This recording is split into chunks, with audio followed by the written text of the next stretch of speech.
Kathy, you ready to? Yes, ma'am. Okay, we are going to call the meeting to order at 1:31 for the Bailey High Operating Committee on August 6th. I'll do a roll call. John's just walking in, by the way. All right, we will do a real slow roll call.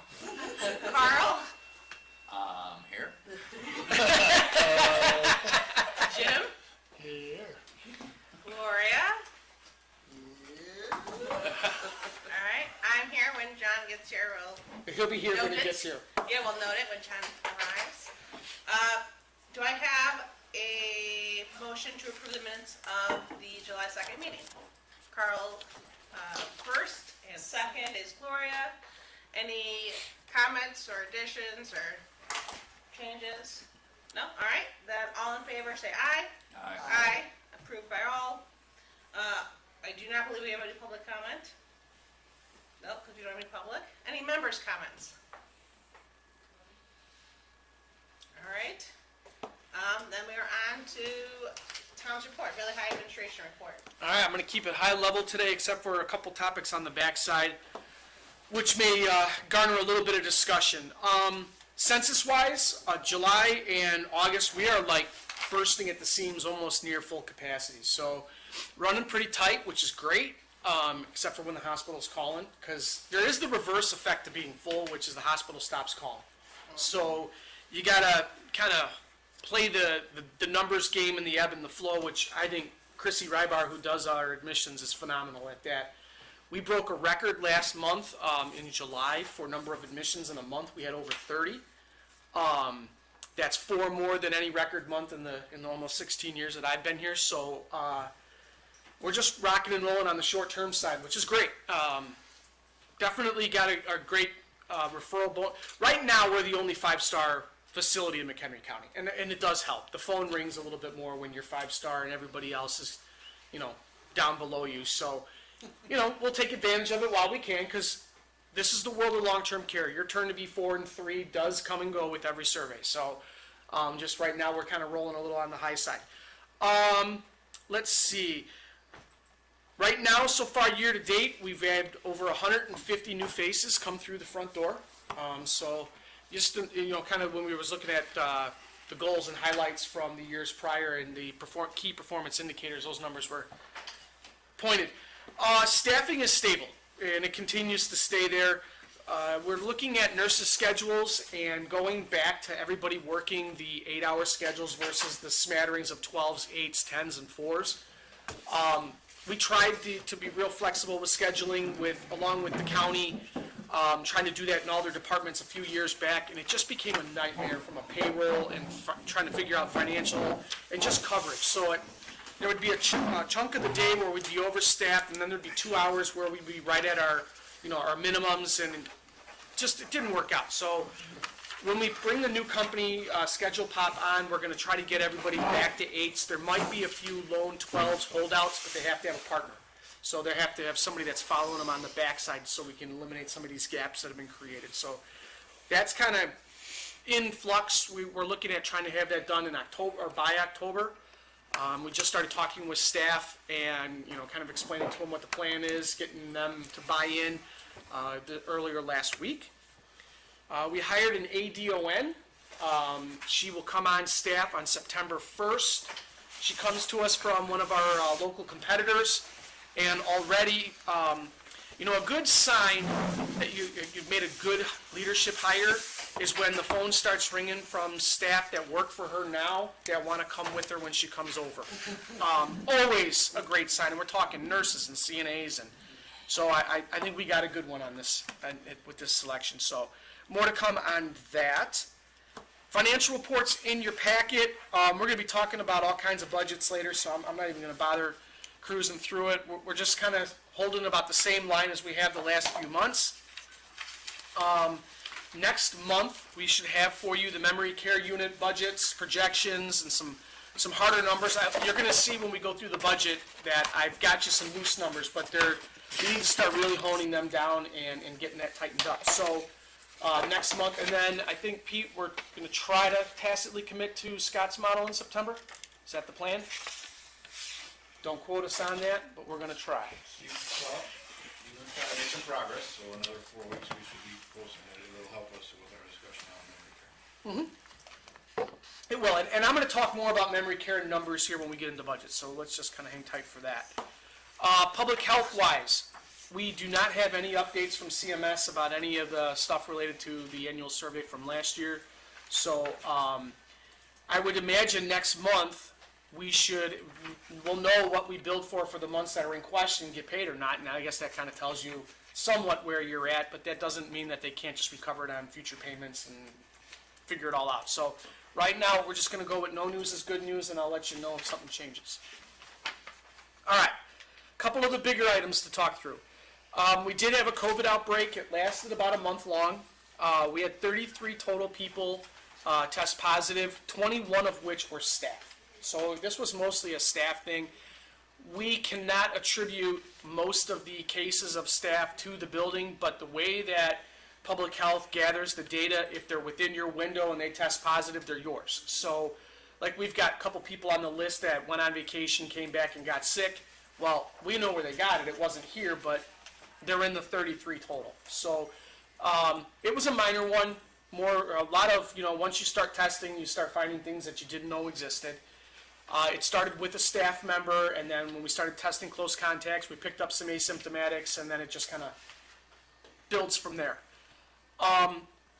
We were in contact with the local the whole time. It's just a little kind of funny trend that we've noticed. We have had, since our first COVID outbreak in 2020, which was in January, we have had 2 a year.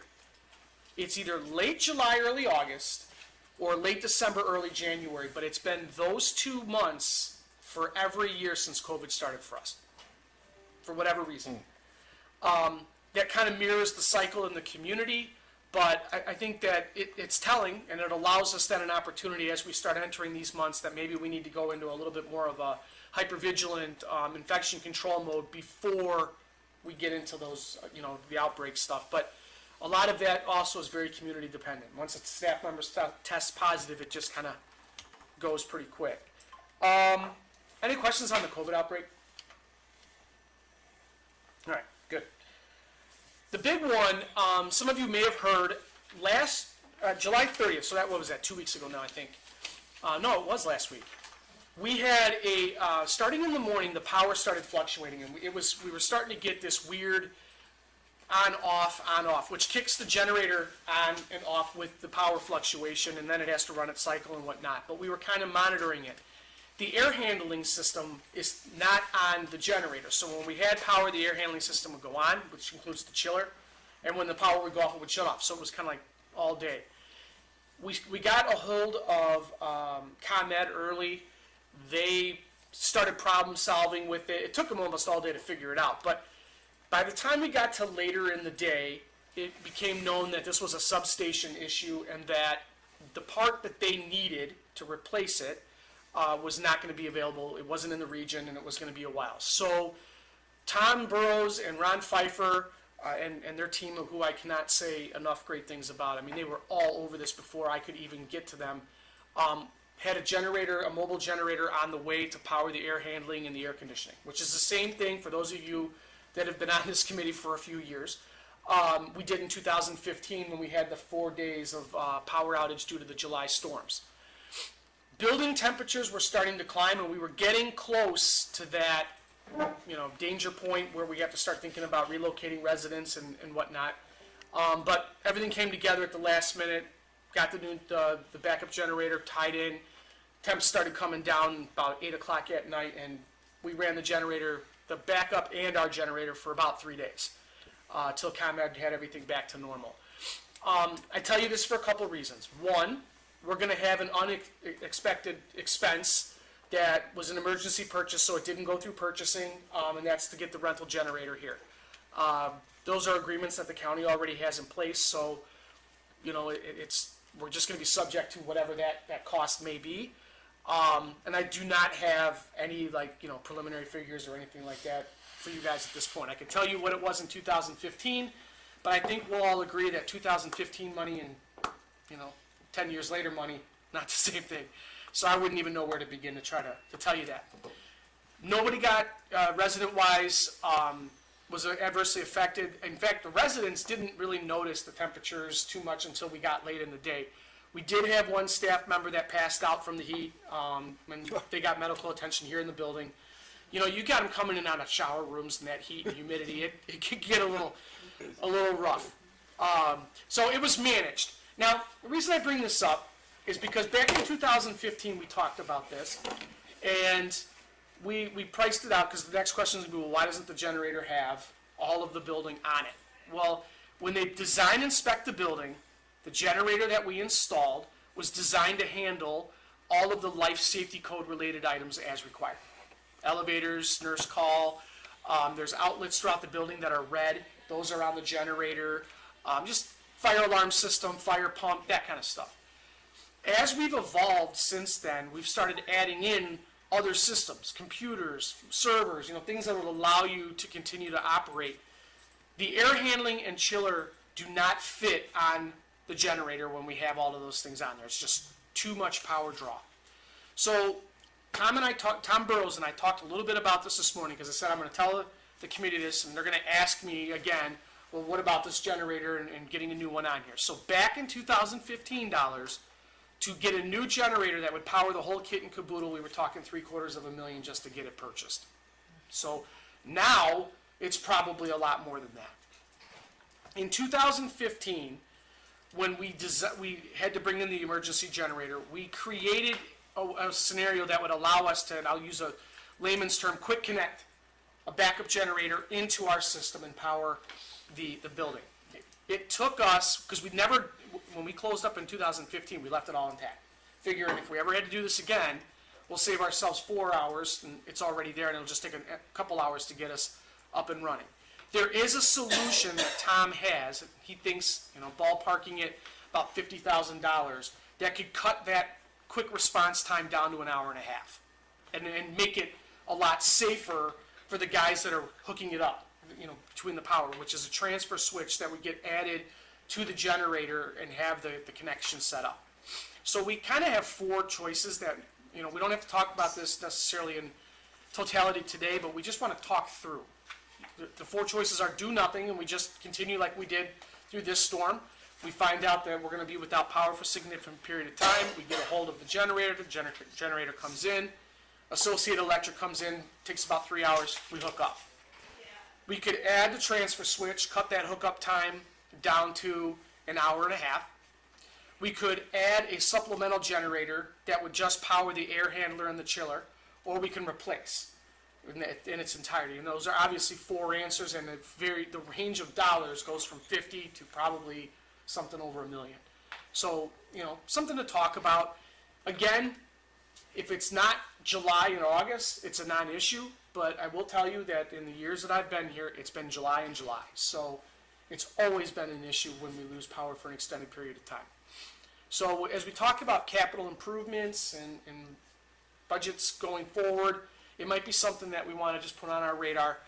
Tom Burrows is kind of thinking through it a little bit as to what we might be able to do, but those are basically the 4 options that we have. So do nothing, add a transfer switch, save a little bit of time, add a piggyback generator, or full generator replacement. Those are your 4 options. One, I'm kind of perplexed when you said, hey, it takes an hour to hook up. I've got some factories that when that power kicks, their generators kick in and there's no manpower. And we're talking big industrial factories. The generator kicks in seconds. It's But almost they're hooked seamless. up, cut off from ComEd or We Yep. Electric, and there's no manpower involved. It's automatic Yep. switch of the panel. But with our memory care, wouldn't it be a good idea to analyze how much power that's gonna? It's already included. And Yeah. what this is, The only issue is the chiller and the air handler. I'm not excluding Mm-hmm. everything within this footprint. If it's on top, it's below, don't Yeah. care, everything within the footprint, what the draw is. Because you said, like you mentioned, you go rent a generator, well, that might not be there to rent, you know, when you do need it. You know, yeah, they supplied it, but it could be down for maintenance or somebody else got to you first. Why not have a good analysis of what it's gonna take, so we don't have to worry about the problem. And I'm not plan opposed for to it. that, and we could plan for that. There is a value to the generator we have if we were to try to sell it. You know, back in 15, if I remember correctly, I think that was the exact same time or right about the time that they were building the archives building. And there was some talk about if we were to go new, they would take over this generator and we would swap them out. But again, we made the decision not to go forward with it at that point. So what you're talking about then would be option 4, which would be a full replacement of a generator that could carry the whole mother load. And plus future Yep. growth. Yeah. And at $2015, that was about it was a little over $750,000. What's the life expectancy of that, do you know, Tom? You know, I asked Tom that this morning, and his comment was, these are diesel generators. We run them every single week for a period of time, that's a requirement. And then once, or a couple times a year, we run it under full load for a period of time, and then they're well maintained. So they should run forever, essentially. So the temporary generator they brought in, the portable, that's one of those on the trailer. You got it, Or, I don't know how many, 240. 240 they are? Well, that's what we needed. It's more than that, but that was what we needed. That was the amp. Yeah, we needed 240 kW. So instead of leasing one of those, what would it cost to own one of those? Well, that's Between the whole county, for emergency, I didn't think of that. So we want Tom Burrows maybe to look into that and. for the county to own and one of contract those.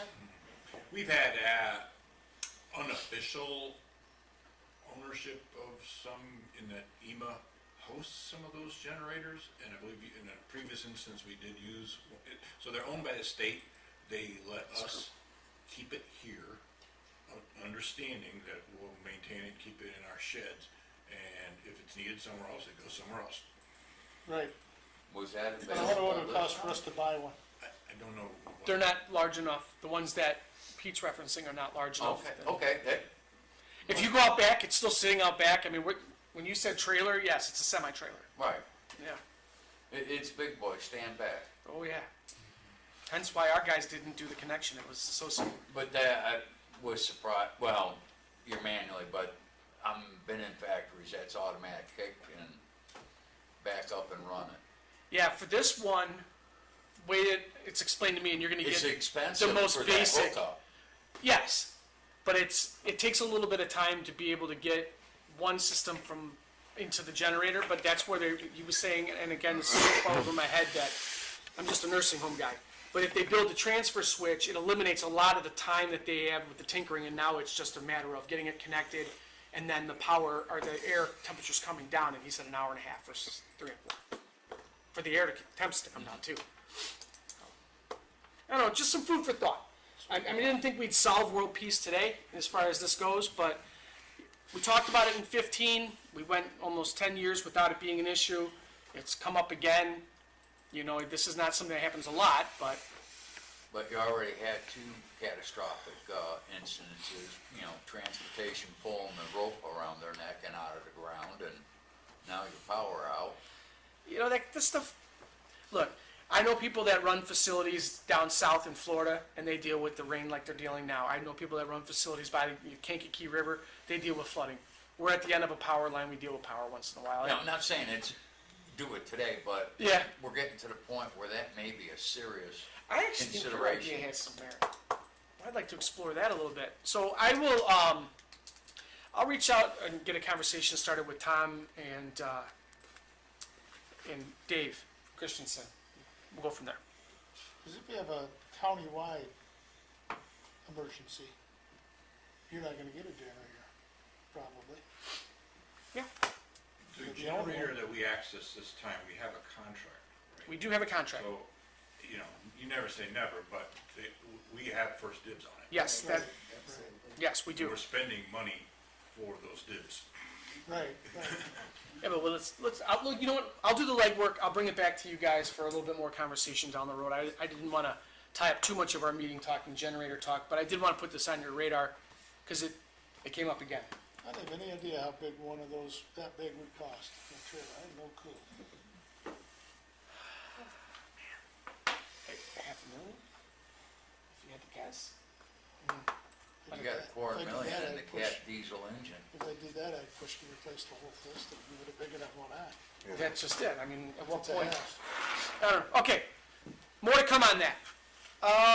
Let's see, mid-year leadership retreat, just to give you guys a heads up, my leadership team and I are gonna get together and do, with the new ADON coming on, and just kind of get re-energized and refocused on organizational health, and kind of start talking through memory care and what it's gonna look like and how they're gonna be involved in it. And then the last thing on my report is just, feather in the cap of the team out here. We won Best of the Fox again for senior living, and one of the best for memory care, which is amazing because we're not even open yet. That's cool. Well, They don't have many of them out there? no, what I think, I saw 'em, but when we've won this for one of the best for memory care for years, I think what people consider that is we have a lot of people with dementia here. They're at various stages. They do get some programming, and we do a good job at it. So, hey, roll with it. Roll with it. yeah, We do. I don't Take know it how when you many get. we have, but I know we have Bickford in Crystal Lake. That's not too far. That's like You got an hour from Bickford, my house. Cedarhurst, has got a new facility. God, I think that's Crystal Lake. That might be Crystal Lake. It might be McHenry, but they've got one. And then there's a few. I think when we did our room rate survey, there were 6 facilities on the list With memory care. with some type of memory care unit. Yeah, yeah. I believe only one said they were certified, which. Be curious to know which one that I'd have to go back to my list, because when I read it, I went, no, you're not. See, I would No, think you're that- not. I would think that Bickford was, because they're. It wasn't Bickford. National. Yeah, it was not Bigford. So, all right, any questions on the administrator's report or anything that was in it? And you're gonna talk, in the budget, you're gonna talk about the census of the memory care. Yeah, we'll talk about that in a few minutes. In the budget, yeah. So I'll save that question. All right, All right, well then we'll go on to the budget. we can do that. If you need a packet, I have a few here, but I'll put it up on the big TV. I wanted to do this more as a conversation versus a presentation, because I've already talked now for the first 25 minutes of this meeting. So as we go through this, just throw your questions out and let's talk through it at a high level. And we've got Carrie, we've got Pete, and between the three of us, I think we should be able to answer most of your questions. So let's talk a little bit about how we did the budget this year, my team and I. And if you sat around this table last year, you remember me coming here going, this was the hardest budget we've ever had to make. Didn't know how it was all going to come together. And then this year, it's the complete opposite. Just amazing how easy it came together. And the biggest reason why is because we've got our staffing under control. And so all of those dollars that we were tying up in supplemental staffing and agency costs became available to do other things. So it just allowed us, instead of having to look at, where are we going to thin the margins, but more or less where are we going to go in and build back where we should be. And so what we have for you is a really good looking budget that's got some room to grow in some of our areas too. So hopefully next year I can report the same status. So when when we built the budget, we started to include the memory care and projected census. And I'll tell you guys a little bit when we get down to that slide how we did that and how that differs today from what we're going to look at in a year from now as we start getting more knowns, but we'll talk through that. And then let's just talk about what the budget that you guys have before you today does not include. And it does not include the final memory care unit staffing. That's going to be a resolution that comes to you guys next month, and that'll be to add to the roster the memory care unit director, the nurse, the CNA time, and the activity time. And so that'll all come as one resolution. Once that gets done, then Carrie will add that into the budget document. So let's stop there. Terry pointed out You yesterday, want me to get you a cup? next month, we're gonna add expense, right? When we approve that, we're gonna add expense, so the budget isn't quite as rosy as it appears today. Yep. Right, 'cause we got pretty much all projected revenue in. Correct. Good point. It does not include unfunded mandates. Lord only knows what the state and the federal government are going to throw our way as it relates to long-term care. So inflation, supply chain disruptions, we tried to account for that, but we'll see how that ends up, shaking out. Staffing availability, right now, we have control of the market and wages, and that's what we planned on doing back in October of 22. 23, and we've kind of been able to maintain that going forward. As we start getting closer to the national staffing standard, as facilities start positioning themselves to be ready to staff up, the market rates are going to change. We know that because it'll become a little bit of an arms race. I think it'll go down. I think it is going to go down. Do you really?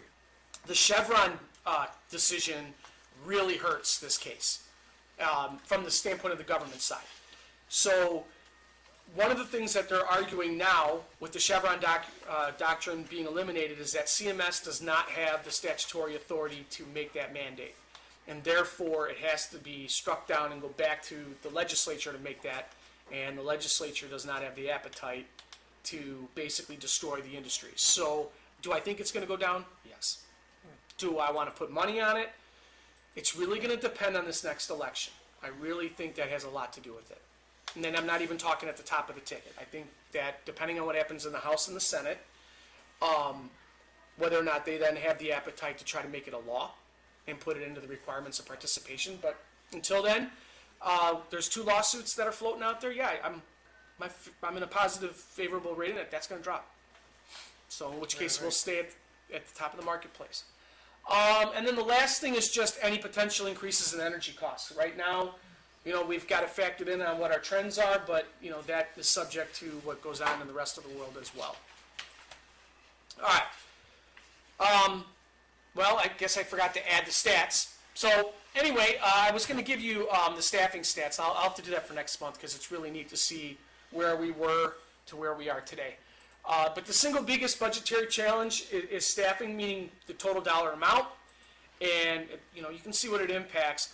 We are in great shape, and that's really important because when we start talking about some of the supplementals and why we're doing it the way we are, you'll be able to see it. So, highlights for our 2024, this is assuming we get to the end of the year with nothing crazy, we will have completed the 2023 and 24 strategic plan goals. That was a pretty aggressive recovery plan, if you remember. Almost everything on it is done at this point, and so what we'll do is start the development of the new plan for the next 2 years in January, when we normally will do it, and it will include memory care. So it'll be a kind of a different type of strat plan. We will be done with the memory care project major construction at the end of the fiscal year, with just a few small items remaining afterwards. We will have hired a memory care unit director and have all the resident programming developed. Staff training and recruitment will be done by the end of the year, and the FF&E deliveries will have begun at that point. So everything's been already ordered, and I think all that's left is a refrigerator, a range, just like a couple appliances to be purchased, but it's all in the budget you guys approved for last year, so we don't even have to worry about that. And then we'll also have reviewed the capital improvement and asset preservation plan and adjusted as needed. And you guys have, in your packets I sent out last night and are also on the table, an updated asset preservation plan.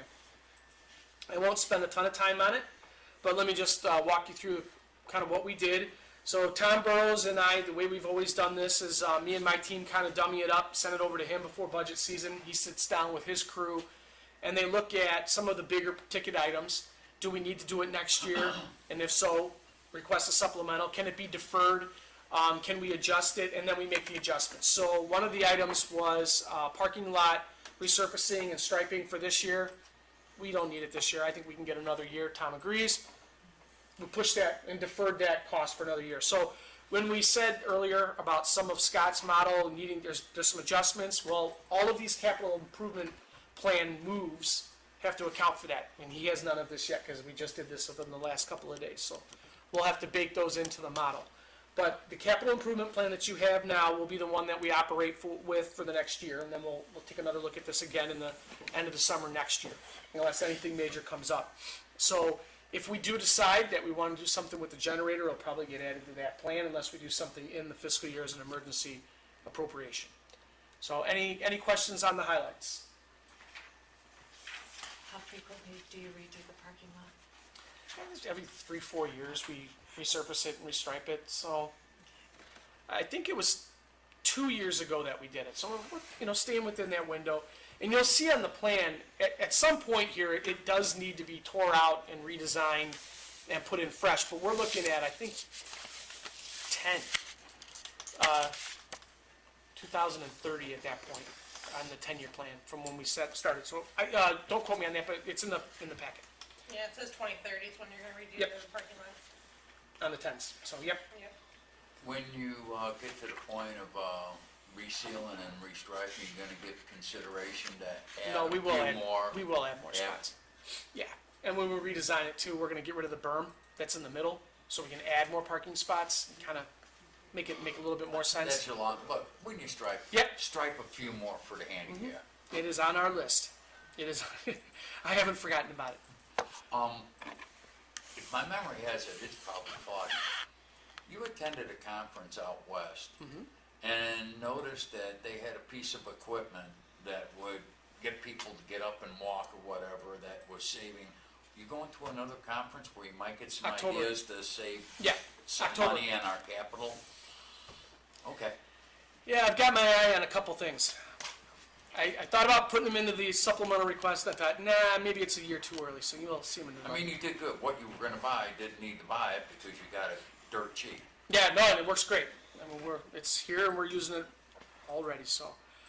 All right, goals for 2025, 2026, strategic plan needs to get redone, just told you that. The marketing of the new unit to generate referrals.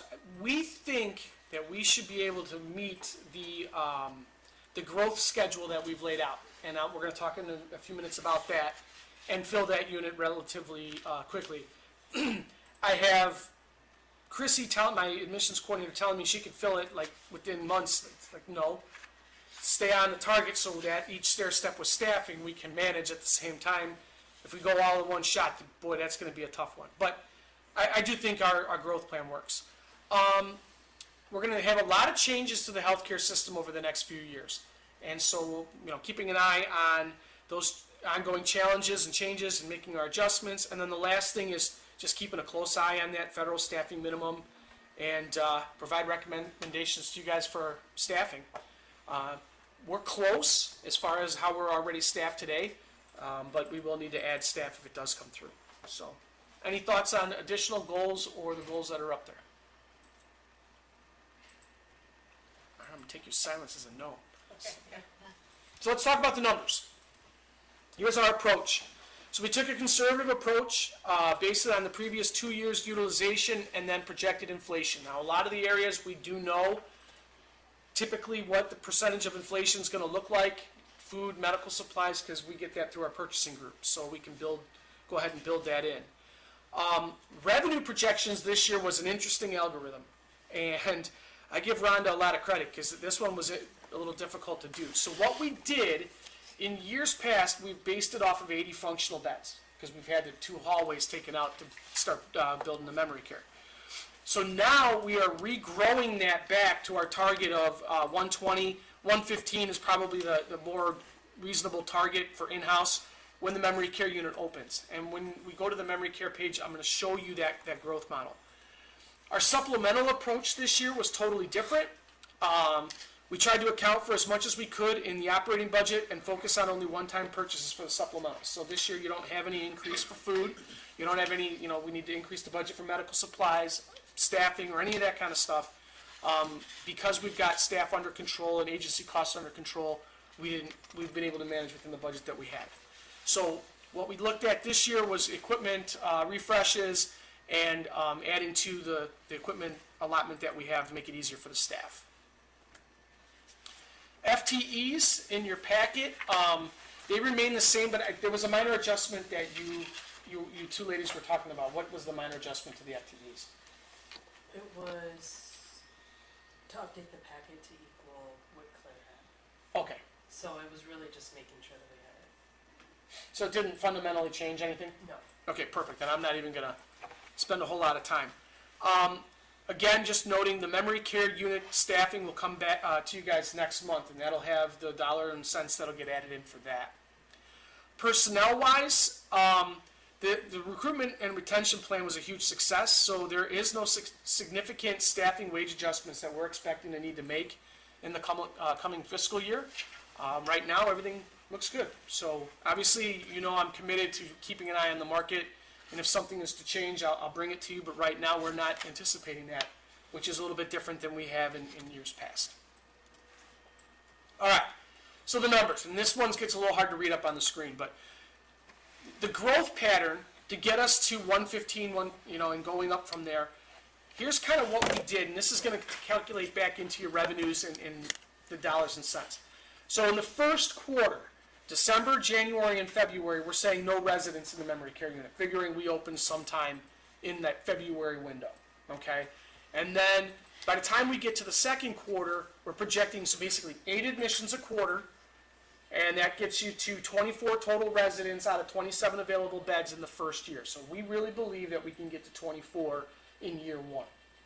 And the way we're going to do that is 8, 8, and 8, and all of our case mix calculations, so when we ran the revenues, we did it as a 50-50 split.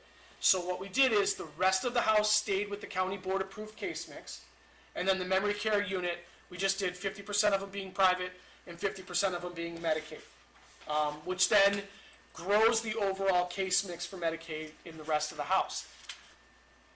What we're going to need to talk about, and I don't know when the right time is what do we want to case mix the memory care unit so that it doesn't conversely impact the remainder of the house. And the reason I say that is that the Medicaid rate is tied together as an aggregate total. It's an average of the whole house, not the unit, and I cannot separate the two.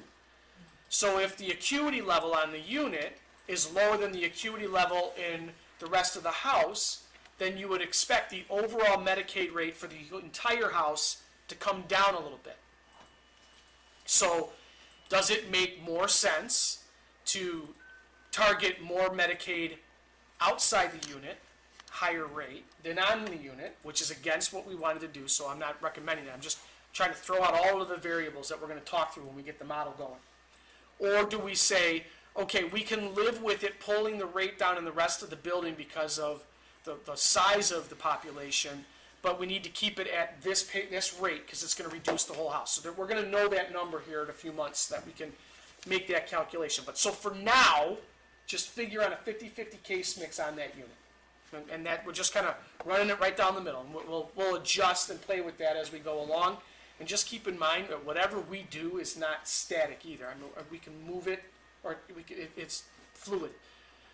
So right now, we're projecting about $14.7 million in revenues, and that does not include performance on investments. So if they outperform, although if I remember correctly, the long-term doesn't look as rosy as it has been, so that number might come down a little bit from what we're used to seeing. We are anticipating or incorporating a $10 private rate increase in January, and because of some of the changes in the marketplace, so this is a little bit different than we've done in the years past, where we've automatically said we're just going to do a 10 and 10. I think in the mid-year, we need to do another review because 10 might not be enough. The way long-term care is changing with the amount of closures and ownership changes and everything else, the room rates are fluctuating a ton right now, and it's all over the map. So I think we just take our 10 in the first part of the year, which is something we've traditionally done. We do a mid-year review, see where we're at, and then what I think we could do by resolution is either one of a couple things. Do nothing, like the rate is fine in the market, which I'm going to tell you is probably going to be too low at that point. Or we go ahead and just do one mid-year, or we look at it and say, look, we're going to do 3 changes in one letter, right? We'll do the one for July, the one for January, and the one for July, and just put a schedule out going forward. But we'll know more when we get to the middle of the year when we run another mid-year review.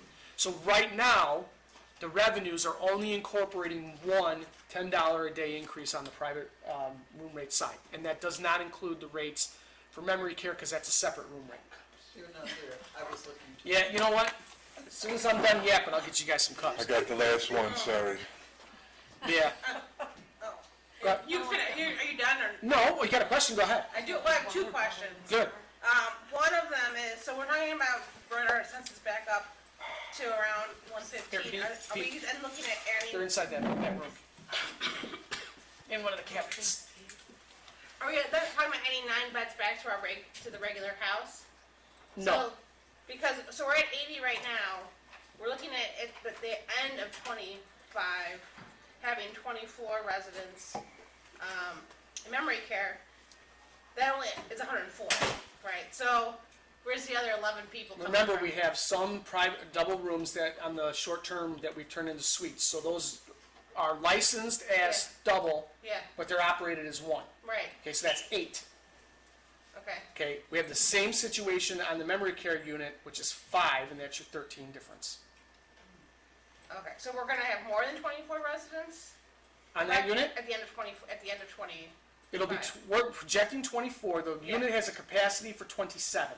right, And then you have the double rooms on there that are gonna be operated as singles, which will, I think that's 5, so it's 8, 5 is 13, with a total of 115 target with room to grow, if we had to. Not 120, 115. right, but I'm looking at the 115, so I'm I saw. still trying to figure out where we, how do we go from 80 to 115 with only adding 24 people? 80 plus 20 is 150, 104. 104. 104. Now I gotta figure this out in my head. Tara and I went through I just said she does math. 27, added in, Carry the 1. yeah, it's 115, isn't it? 20 plus 8, No, 20 it's not, it's plus 8 is 17. 104. Yeah, Yeah, I'm picking up, I'm missing them somewhere. It's 115, that's the number. 115. Yeah, when you take them Some of out. the suites are gonna become double. No, we're not. No? No, I'm, But I was wondering, are we adding more people back to the normal, the regular house? No. no, it's strictly, I think it's gonna be the one hallway that we have right now that we are operating as single rooms that can go to both ways is where we're picking up the other 8. Thank you. And that's in memory care. No, that's outside. It is, so we are adding people, yeah, Yeah. okay. The Yeah. other question I had was, this is not here, but,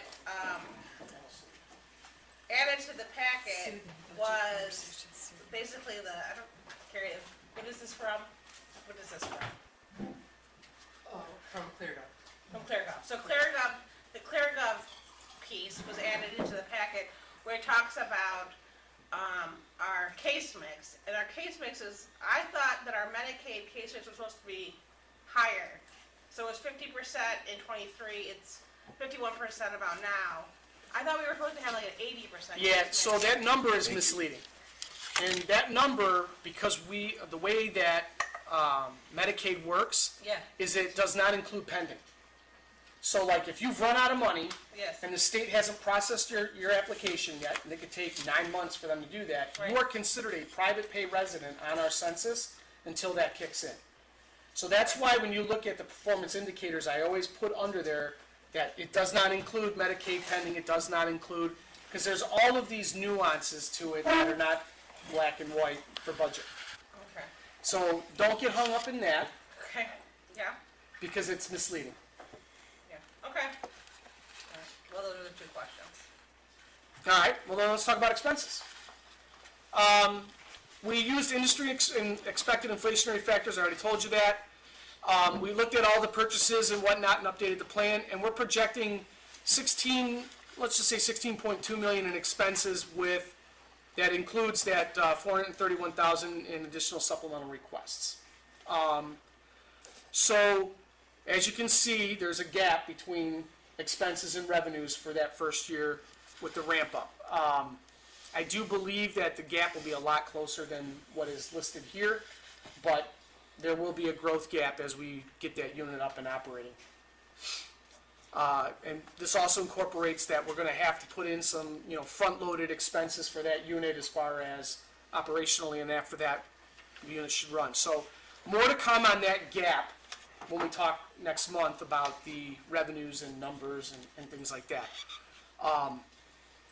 You know, one of the things that I think ends up working in our favor is our Medicaid rate and the fact that we want to put Medicaid on that unit, which will help generate additional revenue from where we're at, but I'll show all of that to you guys in the coming month. Any questions about expenses?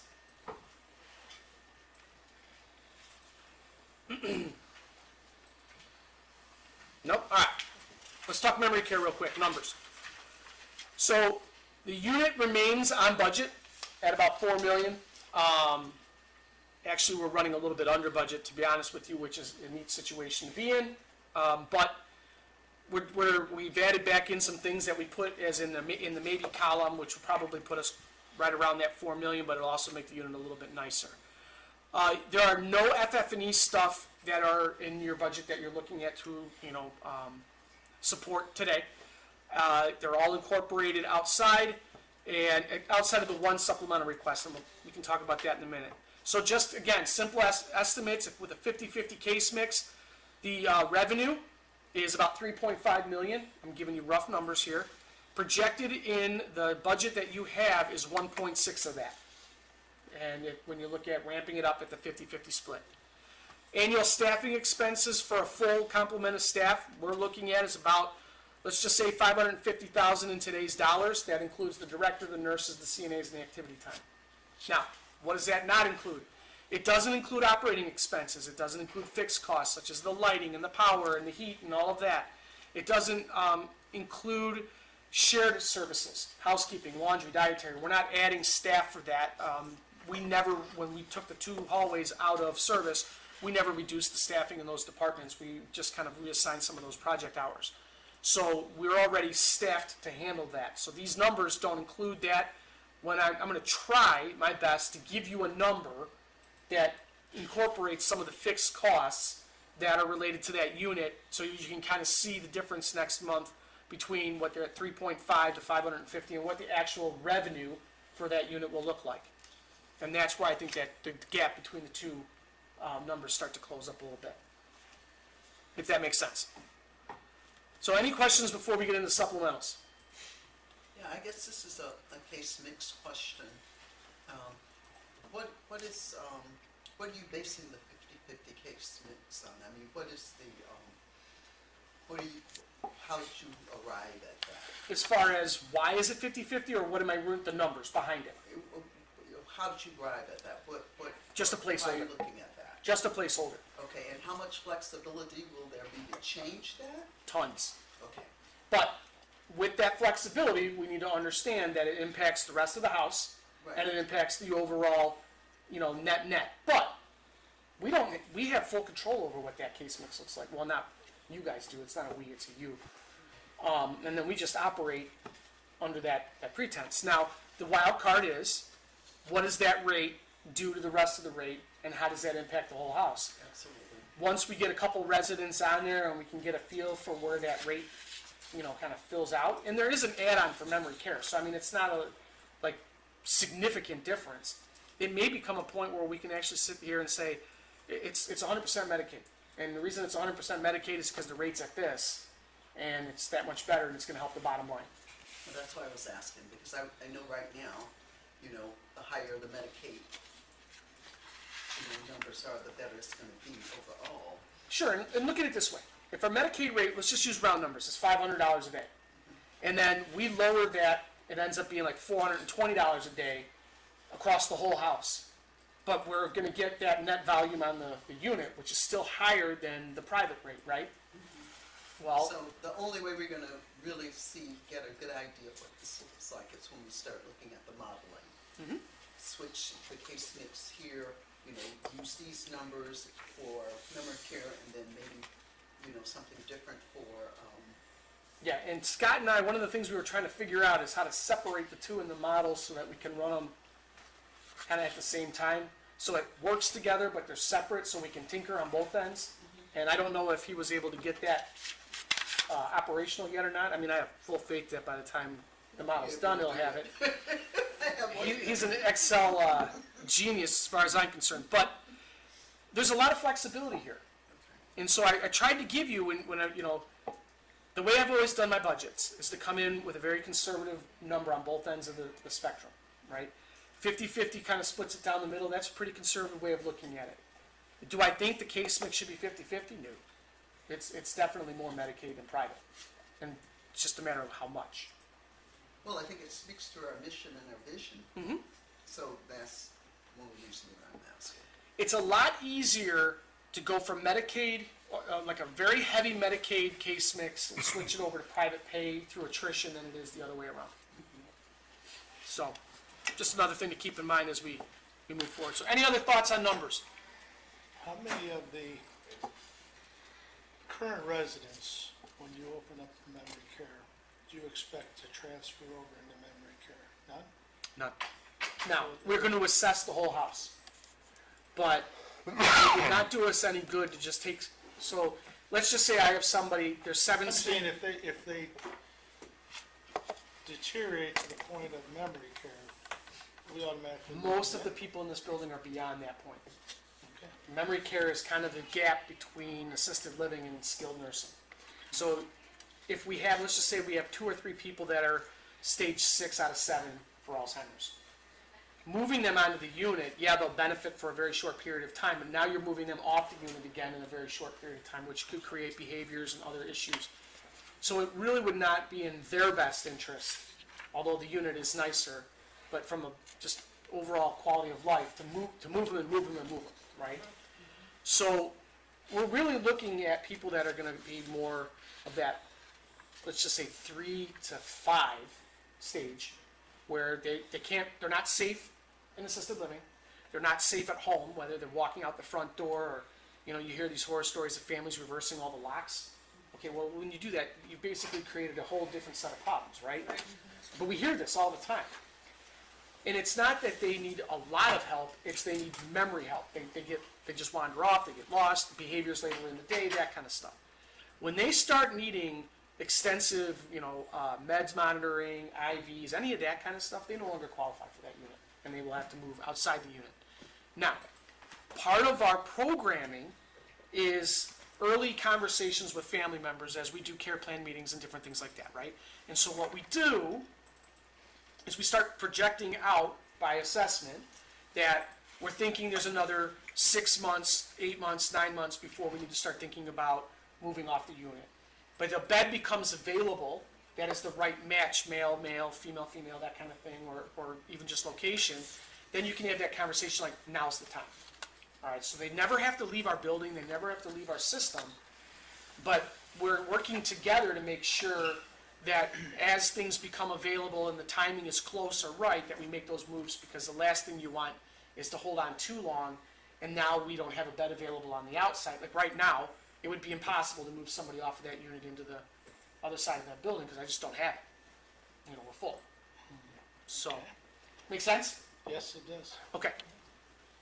Any other questions or thoughts about these preliminary memory care numbers? So, 2-4, we're about 2 million shy. Yep. That'll come out of reserves, but 2-5, you suspect it'll level off. It's going to start, and then by the time we get through a full year of operating the memory care unit, I think then it starts to stabilize. Great. Yeah. We're in a great spot. I know it seems like we're still got holes in the bottom of the boat, but part of that, just don't lose sight of the fact that it was built into the cake when we shut down 2 hallways. That's revenue coming off the table. Fixed costs don't change, and especially a lot of your main departmental fixed costs. Dietary needs X number of people regardless of the number of beds in order for us to get tray lines and services and everything done. Housekeeping needs X number of staff in order to cover the all of the needs of the house, whether we have 2 hallways added in or not. So those are those fixed costs that we're paying for right now, but we don't have the revenue coming in to offset. So that's kind of where we're at with those numbers. All right, supplemental requests. Was there anything on there that stood out to you guys that you wanted me to walk through with you or talk about? 2 of them are county projects that just hit Valley High. One of them is IT refresh, and the other one's the mechanical drawings for the chiller replacement. So the reason why we want to do that one in this year is Burroughs is thinking of towards the end of the fiscal year getting the drawings done so that it's ready to go supplemental request next year for the actual chiller replacement, which you'll see on the capital plan. He wants that staged and ready to go early spring of the following fiscal year so that it's in and ready for summer. So that's why he has broken it apart and wants the drawings done in 1 year and the actual work done in another, if that makes a whole lot of sense. Let's see. The rest of them are just normal replacement. The entrance sign is another one of the things that, you know, when we open a memory care unit that's gonna have a name, a different name and whatnot, we're gonna need to advertise it too. So the sign out front is something that Jim Heisler's was talking about, I don't know, 10, 12, 13, 14 years ago, and we're there. It's time to replace the sign. Although he wanted one down, all the way down at the end. But, Boy, that's pricey. I mean, I have nothing to compare it to, but, yeah, except for looking up and seeing the sign. just remember, Gloria will do it for 24. just remember that when we do this, Factory job, I would No, have. that's not right. we do them with conservative costs, and then we always try to get the best price, and anything over the normal threshold comes through as a resolution, even though you guys put it through as a supplemental approval. So you're gonna get, if it's over 25, you're gonna get a fresh look at it. Actually, this is one of those things that you guys are probably gonna be involved in some of the decision-making on it anyway. So you'll be involved. But You're any, gonna put the memory care name on the new sign, so it's Valley High and whatever. it's gonna be Valley High Nursing and Rehab, and whatever, you know, I mean, you guys saw the email from this morning, or this afternoon. It's time to start thinking about a name. Yeah, they have memory care. Yeah, but whatever that fancy name is. Jim can't remember. I can't remember, you're right. See, I forgot. Used to have a name. Forgot more than I knew. Yeah. I did put in my email, you know, serious recommendations only, because I'm sure there's some real smart, you know, wise, you know what's out there that have some thoughts. So, but other than that, just some final notes, and then I'll kind of open it up to you guys, and Carrie can fix everything I said wrong.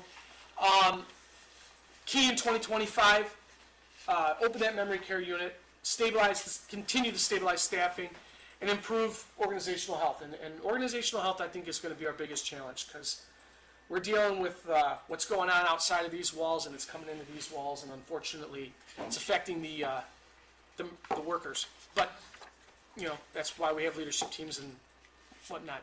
Cost monitoring and control is going to have to be a focus this year. We're going to make sure, you know, with that gap being there, that we've got to be a little bit more mindful than we have. Close monitoring of those unfunded mandates and the staffing penalties, you know, keep an eye on that. We've been lucky, you know, every month or every quarter we get the no fine letter, but the full-fledged weight of that state staffing standard, I said that right, begins in the next fiscal year. So if we miss for an hour in 1 day, then we get fined for that hour. We have to post a sign out front for a quarter that says we failed to meet staffing standards by the state of Illinois, and, you know, all this other stuff that goes along with it. So, you know, again, that's why staffing and organizational health stays at the top of our mindset. I talked to you guys about the labor crisis, but we're in good space, and I'll leave you with a positive, because it's kind of the way I like to roll. So no matter that the future has a lot of challenges on the horizon, and you guys are going to start hearing about a lot of closures. I mean, it's happening. We still remain positioned to meet them and overcome them, and we are still very strong. So, good things.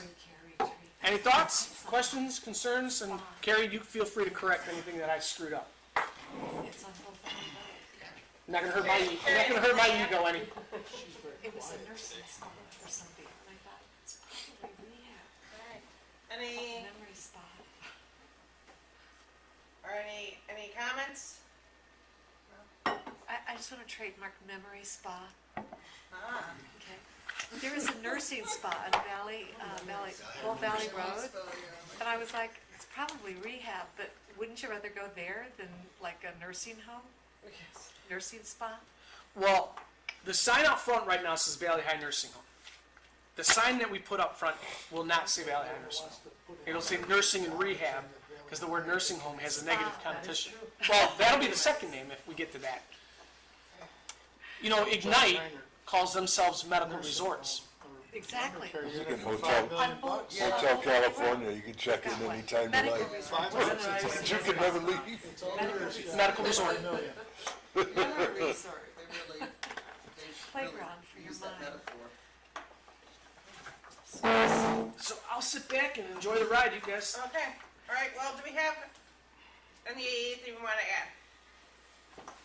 I think he summed it up pretty good.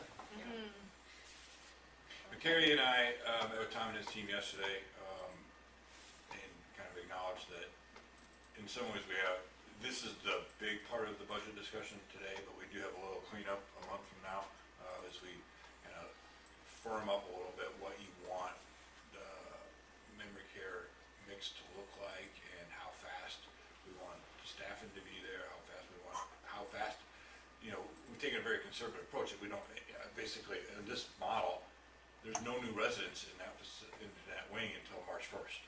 Right. It could happen faster, right? Right. Maybe the state surprises us. Maybe they send somebody here the first week of December and signs off on things. We may have to make a few calls, but We have this vision of being done in November and waiting for the state. That we're almost assuming the state is going to be slow in the certification. And they probably will be, but, that's kind of baked into this cake of saying, it's gonna take us some time to get that certification, to get staffing on board, and be ready. So just easy just to say March 1. But isn't it possible that we have some good publicity and a ribbon cutting, after Christmas and people are banging on the doors to get in here? Did you budget for the payment, have them inspect? Yeah. Call the bribe? I know what you meant when you said payment. Mark, check. Strike Right, that from the record. that's on the public record, yeah. But I think what Pete is saying is very, very pointed, right? So we looked at it going 0, 8, 8, and 8. If you've got 8 people that are on your waiting list and you've got 3 or 4 more, you're hitting 16 in the first jump. You're already ahead of your revenue projections right off the bat. When you mentioned that you'll have the sign of shame out there for an hour missing staff, does The that sign of also shame. apply to memory? Yes. So what does it take to ensure that never happens? Just make sure people work as scheduled and they'll always be fine. I mean, do you have like a +1, +2? Oh, yeah. Oh, you God, know, yeah. overage to make sure you don't have that sign of shame? Valley High is a 5-star staffed facility. Where we staff in the 5 stars means you're in the top 10% of the country. But when you go and you look at it on their grid sheet, we're almost at like the top. So that gives us the flexibility. If I have a couple people call off, we're still okay. We just need people to come to work and work as scheduled, and we will have 0 fines. But it sounded like that's a rubber band that you're playing. Right, but we also, at one point, we had an issue with the technology, where although we had the staffing, we didn't report the staffing. There was a hiccup. Yep. Right, yeah. So, I mean, this has happened to us, even though it wasn't factually correct that we were understaffed. Well, a year and a We had half to ago, sign we up. had it where we were 4 hours. They hit us for 4 hours, like $1,000. Yeah. And what it was is a nurse came in the midnight shift, checked in, and this was back during COVID, right? So she screened at the front, and she failed the screening, and we sent her home. And it took us 4 hours to get her replacement here, midnights.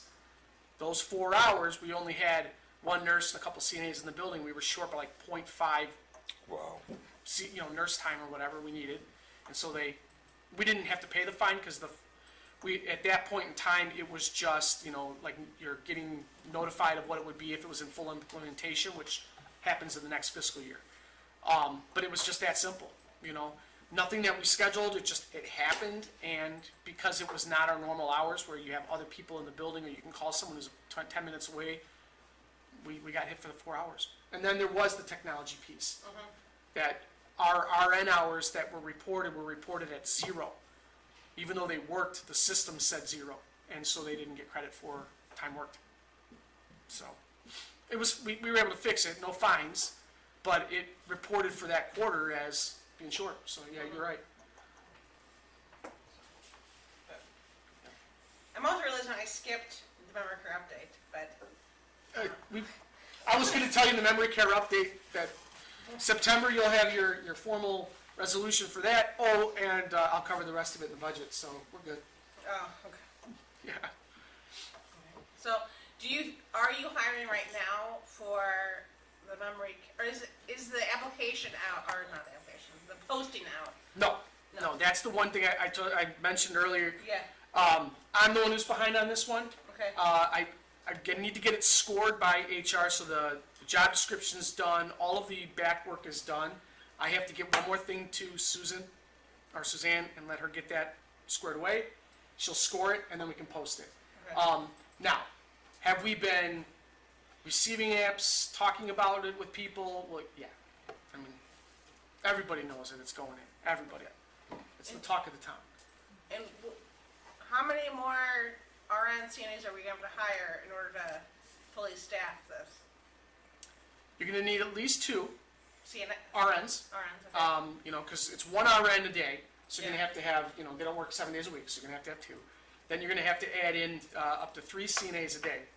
And there's 3 shifts, so you're gonna probably be looking at 5 CNAs, and then an activity person, and that should cover the staffing. And I have all of this worked into the numbers, Okay, which is where I got that 550,000 operational cost. So, and I'll show that in a lot more detail next month. okay. But I think that total, somewhere between 5 and 7 bodies, when you including the unit director. Some of which might be able to come from the other, or the rest of the house already. Then you Yeah. just move over and then you rehire. Well, in some areas I got a little bit over what I need right now. Okay, So it might be a zero, just shifting some of those hours over so that we're not over on the other side. would any of these people have, is there special training Oh, yeah. required by the state for it? Yeah, Yep. so they'd have, do we pay for that training, or they pay it out of themselves? Nope, unit director, if they have the training, to Yeah. be, like the train-the-trainer training, we're Right. good. They can Okay. do all the training in-house. I was certified to do that training, but that was like 15, 20 years ago, so I'm gonna go with no. It's not me. But if we hire them and they don't have the train-the-trainer, we're gonna send them to the course, in which case, if we do that, then we're gonna probably send myself and Tara as well. Okay. And then we do all of the training in-house for all of the staff that touch the unit, and then the annual training is done in-house. So you're paying for the train-the-trainer once, Right, and then that's it. okay. You're good to go. Go ahead, Carl. Going back to what you said, you had to get, documentations to HR before you can post them. I'm a little confused because can't you use what you have here for your staff? You're just adding more of the same, aren't you? With the The unit exclusion director, of a the few. unit director is the only one that has to get scored. Okay, And the reason why is because it's a leadership type position. It's not a floor nurse position, and the state requirements were pretty vast. So the first time I went in and talked with Suzanne, I said, well, how do you, more of a question than anything, how do you post this? If it can be a social service person, it could be a nurse, it could be like, these are, and when you look at that on the county's pay scale, they're all over the place. So we do conversations like, well, what are you really looking for? How do you really want to frame it? So, of course, we want it to be a nurse because they can cover if a nurse that works the unit calls off, right? So they can just switch out on the floor. So once we got all of that, now we know in a narrow scope, so where do they fit now in that leadership component? Because I've got director of nursing, assistant director of nursing, all the way down to floor staff, and they're not all in the same spot on the scale, right? So we just want to get the director in the right pay grade to start, scored out, so that way we know where our starting base salary is for conversation. That's it. has any of the other, facilities around have something similar to what you're doing? I know where their rates are at, but look, Okay. the county has got a very specific process they follow. You fill out what is called a CPQ, don't ask me what it stands for, I just know to do it. You fill out the CPQ and then you get that over to HR, they score it, that puts them in the scale. That's what you advertise at, because we're no longer allowed to have those, what are you making today kind of conversations, so it's just, you just put it out there, so. All right, that's cool. Yeah, nope, this one's on me, it's not, the HR is not holding this up, I just, We're okay on time. oh, I know, Yeah, I mean, it's August 6th. I wanted it posted by August, but. His or her office can't be occupied for another 2 months. We just want, we'll be all right. Such is true. Such is true. No, I'm a little bit behind my schedule, but as far as the overall schedule, we need to have them in here by October. That's really when if you look at it from a condensed, a month to get the programming locked down, which most of that is already done, a month to get the training and staff selection down, and look at that, you're already ready to open. So, does this committee need to approve the position before it gets posted?